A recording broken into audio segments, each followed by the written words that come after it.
Morning, everyone. It's Friday, and time for a update on the things that have gone on this past week, what we could expect in the week to come. I know all of us are probably weary as we experience another downturn in the temperature these last few days, but the good news is that we're approaching the end of the season, as you all know, and we anticipate that even in this coming week, there's going to be some increase in temperatures. So things are looking up.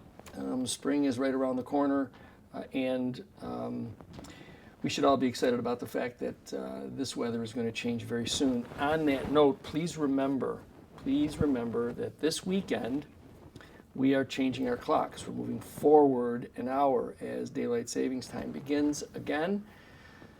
So it starts officially Sunday, March 9th. But when you go to bed on Saturday night, just please make sure that you've moved your clocks ahead so you're not behind an hour. So you move your clock ahead, spring forward. That will happen this weekend. Just a reminder to please make sure that you do that. If you haven't yet heard about it, we had a pretty heroic event at our local Sam's Club. A manager, along with an unidentified patron, saved the life of an 81-year-old man who was having a cardiac event at the club. They jumped into action while the fire department was responding. They jumped into action and saved the man's life so that he was able to enjoy his 82nd birthday, which we believe was the very next day.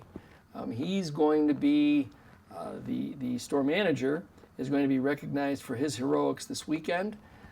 And they're still looking for the patron's identity. So if anybody knows anything more about this and can provide the identity of the patron who also provided significant help in this great heroic act, please contact Sam's Club and provide that information. I think everybody's, including the gentleman and his family, would like to just express their thanks to the patron.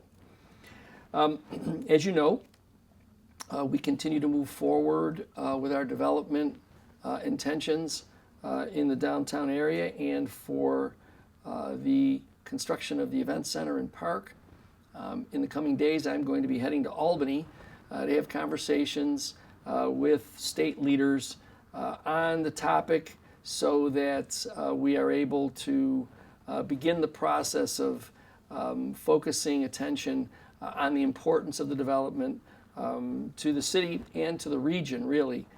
So I'll have more on that, obviously, once I return. It's a few days out, but I'm looking forward to meeting with them and having conversations about the project and the success that we've had in looking to sort of turn around in that area.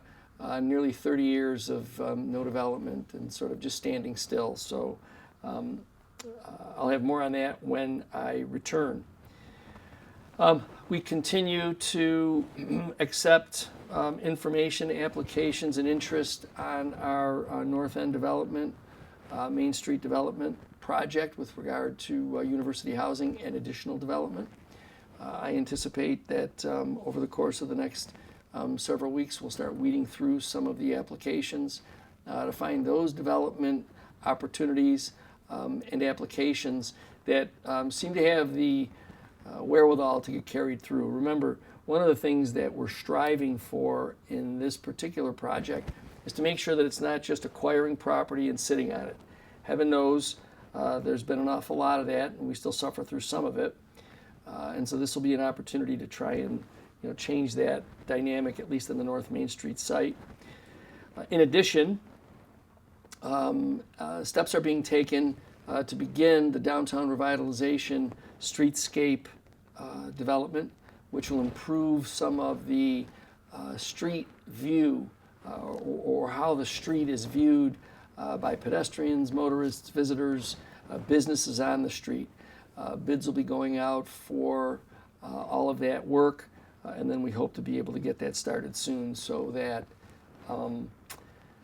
everyone will start to see some development in the North Main Street area. One of the things that's probably on the top of everyone's mind, including my own, is potholes. Potholes.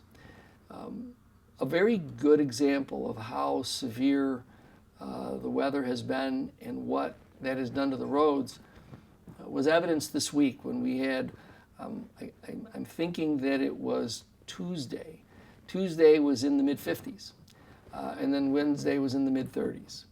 So those pretty drastic changes in temperature, part of the problem for what we see, not just roads in the city of Niagara Falls, but roads all around the region, the towns around us as well. So everyone's sort of suffering through that.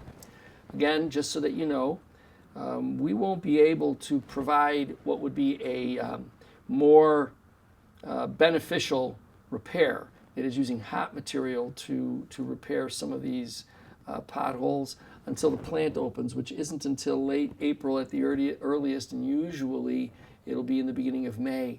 So over the course of the next several weeks, as long as our people in Public Works and Parks aren't plowing from snow events or salting from ice events, and we do have salt in our salt barn, and while we are waiting for further deliveries, we have sufficient volume in order to be able to take care of any emergency that might occur.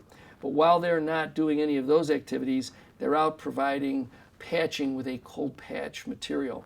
Now, if you're driving down a street and as you drive you hear some of that noise sort of at the undercarriage of your car, typically that's what happens with cold patch. We put it in a pothole. The warmth of the tires as well as the warmth of the day can tend to lift it out. So it's really a very, very temporary Band-Aid, an effort to try and keep those potholes from being too difficult to navigate. So that'll be the exercise that we engage in over the course of the next several weeks until we can start getting the hot material.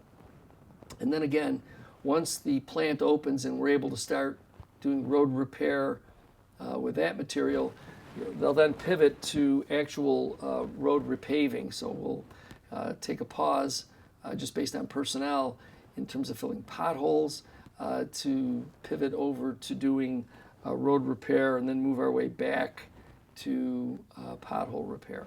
I'm telling you all of that so that you have some knowledge as to how we're going to be able to attack the problem. All of us know that it's difficult. I drive the same roads you drive, and I see the same things you see. We have as best a plan of attack as can be made available to us, again, giving material and manpower. So again, one of the things that I would ask you to do, exercise caution as you're driving. It's a difficult time of year, this transition from winter into spring. So let's be careful on the road so that you don't damage your vehicle, you don't damage, create an accident, anything like that. So please just be careful as you're driving. Again, we're expecting another warm-up in the coming week. So as I said, I think we're going to start seeing better weather in terms of temperatures, maybe a little less difficulty with the snow and ice. But again, we have to be cautious. Next weekend, the city, on the 14th, the city will be joining the Hibernians. They will be having their St. Patrick's Day, the shortest parade and festival at the convention center. And then on Monday, the 17th, the city will be celebrating its birthday. Its 133rd birthday on that date. The city was incorporated in 1892 on March 17th. So over the course of this coming week, we will be obviously in conversation with the planners at the Hibernians to have a celebration on Friday at the convention center. So more on that as it begins to take shape.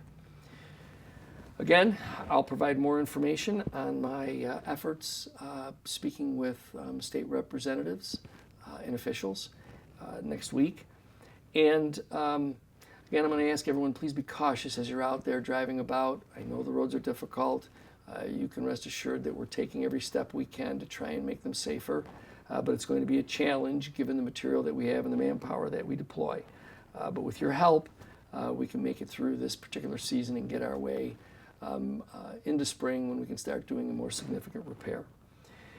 If you're going to be out and about this weekend, be careful, be safe. and I look forward to talking to you again next week.